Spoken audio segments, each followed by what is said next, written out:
कान लगा के बातें सुन ले सूखे हुए दरख्तों की। लेता है भगवान परीक्षा सबसे प्यारे भक्तों की।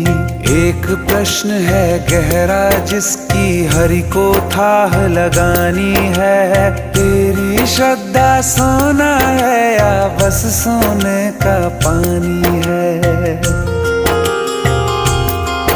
जो फूल धरे हर डाली पर विश्वास तो रख उस माली पर। तेरे भाग में पत्थर है तो पत्थर भी खिल जाएगा। पता नहीं किस रूप में आकर नारायण मिल जाएगा।